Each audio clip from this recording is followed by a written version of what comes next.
Hello guys, welcome back to my YouTube channel. അപ്പോൾ നമ്മുടെ മലയാളികളുടെ പൊതുവായിട്ടുള്ളൊരു കാര്യം അല്ലെങ്കിൽ പൊതുവായിട്ടുള്ളൊരു പ്രശ്നം എന്ന് പറയുകയാണെങ്കിൽ, ഇപ്പോൾ ഒരു വ്യക്തി ജീവിച്ചിരിക്കുന്ന സമയത്ത് ആള് കുറേ നല്ല കാര്യങ്ങൾ ചെയ്തു, പക്ഷെ ഒരു നെഗറ്റീവ് ചെയ്തിട്ടുണ്ടെങ്കിൽ ഈ നെഗറ്റീവിനെ പൊക്കി പിടിച്ചുകൊണ്ട് ഭയങ്കരമായിട്ടുള്ള പ്രശ്നങ്ങളും അതുപോലെ തന്നെ കുറേ കാര്യങ്ങളൊക്കെ ഇങ്ങനെ വരും അല്ലെ. പക്ഷെ ആ വ്യക്തി മരിച്ചു കഴിഞ്ഞാൽ ആ വ്യക്തിയുടെ ഈ പോസിറ്റീവ്സ് മാത്രം എടുത്തു പൊക്കിയിട്ട് ഭയങ്കര ഒരു ഇതായിരിക്കും അല്ലെ. അപ്പോൾ അവർ മരിച്ചതിന് ശേഷം ഇവർ ചെയ്ത നെഗറ്റീവ്സ് ഒന്നും ആരും പറയില്ല. നല്ലൊരു മനുഷ്യനായിരുന്നു അല്ലെ, ഇങ്ങനെയായിരുന്നു എന്ന് പറയും. അത് നമ്മൾ മലയാളികളല്ല, പൊതുവെ എല്ലാവരും അങ്ങനെ തന്നെയാണ് അല്ലെ. അപ്പോൾ ആ ഒരു സംഭവം തന്നെയാണ് അല്ലെ, ആ ഒരു സംഭവമാണ് നമ്മുടെ സുധിച്ചേട്ടൻ്റെ ലൈഫിലും സംഭവിച്ചിരിക്കുന്നത്. അതായത് ആള് മറ്റേ കോവിഡ് ടൈമിലൊക്കെ കുറേ പ്രശ്നങ്ങൾ ഉണ്ടായിരുന്നു. അപ്പോൾ അന്നൊന്നും ഇത്രയും ഹെൽപ്പ് ചെയ്യാനോ അല്ലെങ്കിൽ ആൾക്ക് ഇത്രയും ഹൈപ്പ് കൊടുക്കാനോ ഒന്നും മലയാളികളില്ലായിരുന്നു. പക്ഷെ ആളുടെ മരണശേഷം അവർക്ക് വീട് കിട്ടി, അതുപോലെ തന്നെ ഒരുപാട് ഹെൽപ്പ് കിട്ടി, അങ്ങനത്തെ കുറേ കാര്യങ്ങളൊക്കെ കിട്ടി അല്ലെ. അപ്പോൾ ഇന്നും ഡേ ബൈ ഡേ അത്രയും പ്രശസ്തി ആയിക്കൊണ്ടിരിക്കുന്ന ഒരു വ്യക്തിയാണ് നമ്മുടെ സുധിച്ചേട്ടൻ. മരണത്തിന് മുന്നേ ആൾക്ക് ഇത്രയും പ്രശസ്തി ഒന്നും ഇല്ലായിരുന്നു. എന്നാൽ മരണശേഷം ഇപ്പോൾ ഡേ ബൈ ഡേ ഭയങ്കരമായിട്ട് വൈറലായിക്കൊണ്ടിരിക്കുന്ന ഒരാളാണ് നമ്മുടെ സുധിച്ചേട്ടൻ അല്ലെ. അപ്പോൾ എനിക്ക് ആളെ കുറിച്ച് പറയാനുള്ള കുറച്ച് കാര്യങ്ങളുണ്ട്, അത് ഞാനിവിടെ ഷെയർ ചെയ്യാൻ പോവാണ്. അപ്പോൾ നിങ്ങൾ അതിനോട് യോജിക്കുന്നെങ്കിൽ എന്ത് ചെയ്യണം, തീർച്ചയായിട്ടും കമൻറ്റ് ചെയ്യണം. ഓക്കെ. അപ്പോൾ ഇന്നത്തെ എൻ്റെ ഒരു ടോപ്പിക് എന്ന് പറഞ്ഞു കഴിഞ്ഞാൽ, എനിക്ക് തോന്നിയിട്ടില്ല, ലൈക്ക് നമ്മളെല്ലാവരും തന്നെ ഇപ്പോൾ രേണുവിനെയാണ് ഭയങ്കരമായിട്ട് കുറ്റം പറഞ്ഞുകൊണ്ടിരിക്കുന്നത്. പക്ഷെ അതേ ഒരു ക്യാരക്ടർ തന്നെയായിരുന്നു സുധിച്ചേട്ടൻ്റെ എന്നാണ് എനിക്കും തോന്നുന്നത്. കാരണം നമ്മൾ കഴിഞ്ഞ ദിവസം ഒരു ഓൺലൈൻ ചാനലിൽ, ഒരു യൂട്യൂബ് ചാനലിൽ നമ്മൾ കുറേ വോയിസ് ഒക്കെ കേട്ടു അല്ലേ. ഇപ്പോൾ ആൾക്ക് ഒരു ഗ്രൂപ്പ് ഉണ്ടായിരുന്നു, അപ്പോൾ ആ ഫാൻസ് ഗ്രൂപ്പ് ഉണ്ടായിരുന്നു. ആ ഗ്രൂപ്പിൽ ആര് ജോയിൻ ചെയ്തിട്ടുണ്ടെങ്കിലും ആള് പൈസ ചോദിച്ചുകൊണ്ട് ഒരു വോയിസ് മെസ്സേജ് അയക്കുന്നത്. അതുപോലെ തന്നെ ഒരു മെസ്സേജിൽ പറഞ്ഞു, മോനെ നിന്റെ പൈസ വരാതെ ഞങ്ങൾ ഉറങ്ങില്ല. പിന്നെ ആള് സംസാരിച്ചതിന് ശേഷം മോസ്റ്റ്ലി എല്ലാവർക്കും ഭാര്യയുടെ കയ്യിൽ ഫോൺ കൊടുക്കാറുണ്ട്. എൻ്റെ ഭാര്യയ്ക്കൊന്ന് പരിചയപ്പെടണം. അതുപോലെ തന്നെ കൂടുതലായിട്ടും എനിക്ക് തോന്നുന്നു ആളുടെ ആ ഒരു സെലിബ്രിറ്റി സ്റ്റാറ്റസ് കുറെ യൂസ് ചെയ്തിട്ടുണ്ട്. അപ്പം രേണുവിന് തന്നെ ഒരാളുടെ അടുത്ത് ഞാൻ പറഞ്ഞു, പൈസ ചോദിച്ചിട്ട് നിന്റെ പൈസ വരാതെ ഞങ്ങൾ ഉറങ്ങില്ല എന്ന് പറഞ്ഞു. അതിനുശേഷം ആള് പൈസ തിരിച്ചു ചോദിച്ചപ്പോൾ നല്ല ഹാർഷായ രീതിയിൽ തന്നെ രേണുവും അതുപോലെ തന്നെ സുധിച്ചേട്ടനും നല്ല രീതിയിൽ തന്നെ റേസ് ആയിട്ടൊരു വോയിസ് നമ്മൾ കേട്ടു അല്ലേ. അപ്പോൾ അതിനകത്ത് രേണു പറയുന്നുണ്ട്, എൻ്റെ സുധിച്ചേട്ടൻ സെലിബ്രിറ്റിയാണ്, അതുകൊണ്ട് നിങ്ങൾ പൈസ തന്നേ പറ്റുള്ളൂ എന്നൊക്കെ ഉള്ള രീതിയിൽ അന്ന് മുതലേ പുള്ളിക്കാരിയുടെ ഒരു ക്യാരക്ടർ ഇങ്ങനെയാണെന്ന് എനിക്ക് തോന്നുന്നു. അപ്പോൾ സുധിച്ചേട്ടൻ ആദ്യം ഒരു കല്യാണം കഴിഞ്ഞു. അങ്ങനെ അത് നമുക്ക് നോർമലി എല്ലാവർക്കും തന്നെ പൊതുവെ സംഭവിക്കുന്ന ഒരു കാര്യമാണ്. ഒരു കല്യാണം കഴിഞ്ഞു, ചിലപ്പോൾ ഡിവോഴ്സ് ആവാം, അല്ലെങ്കിൽ അങ്ങനെയൊക്കെ വരാം.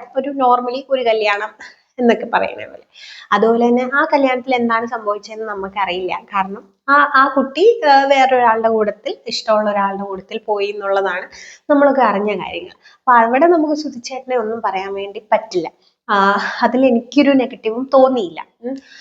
അതിനുശേഷം പുള്ളി വീണ എന്ന് പറഞ്ഞൊരു വ്യക്തിനെ കല്യാണം കഴിച്ചു.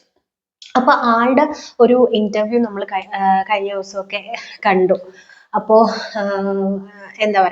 അത് കണ്ടപ്പോൾ എനിക്ക് ഭയങ്കര ജെനുവിനിറ്റി ഫീൽ ചെയ്തു.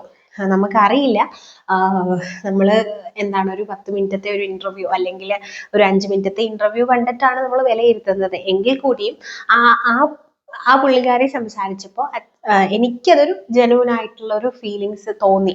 അപ്പോൾ ആൾക്ക് ആ ഒരു സമയം തന്നെ ഈ ബന്ധത്തിലിരിക്കെ നമ്മുടെ രേണുവായിട്ട് സംസാരിക്കുന്നുണ്ടായിരുന്നു. അങ്ങനെ ആ ബന്ധത്തിലിരിക്കുമ്പോൾ തന്നെയാണ് രേണുവായിട്ട് ബന്ധത്തിലുണ്ടായിരുന്നതും അതുപോലെ തന്നെ ഇവര് കല്യാണം കഴിച്ചോ എന്നുള്ളത് അത് വേറൊരു ചർച്ച വേറെ നടന്നുകൊണ്ടേയിരിക്കുന്നു. അപ്പോൾ ആ ബന്ധത്തിൽ ഇരിക്കുമ്പോഴാണ് രേണുവായിട്ട് റിലേഷൻഷിപ്പ് ഉണ്ടായിരുന്നു. അങ്ങനെ ഒരു കാര്യവുമില്ലാതെ തന്നെയാണ് അവരുടെ ബന്ധം രേണു കാരണം തകർന്നു എന്നാണ് പുള്ളിക്കാരി പറയുന്നത്.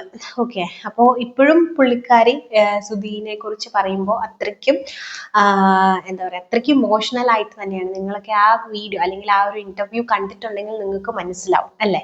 അപ്പോൾ എന്തുകൊണ്ടാണ് പുള്ളിക്കാരിനെ ഒഴിവാക്കിയിട്ടുള്ളത് എന്ന് നമുക്ക് അറിയില്ല. സോ അതിനുശേഷം രേണുവിനെ കല്യാണം കഴിച്ചു. സോ അവിടെയാണ് ഒരു എന്താ പറയാ, ഒരു നമ്മളൊക്കെ കരുതിയ ഒരാളാണോ എന്ന് നമുക്ക് തോന്നാൻ വേണ്ടിയിട്ട് തുടങ്ങിയത്. അതുപോലെ തന്നെ ഈ രണ്ടാമത്തെ കല്യാണത്തിന്റെ കാര്യം നമ്മുടെ ഫ്ലവേഴ്സിലൊക്കെ വന്നിരുന്നു. ആ സമയത്ത് പോലും പറഞ്ഞിട്ടില്ല എൻ്റെ രണ്ടാമത്തെ ഭാര്യ എന്ന് പറഞ്ഞിട്ടാണ് നമ്മുടെ എന്താണ് രേണുവിനെ പരിചയപ്പെട്ട്. മേ ബി അത് പറയാൻ തോന്നിയിട്ടില്ലായിരിക്കും.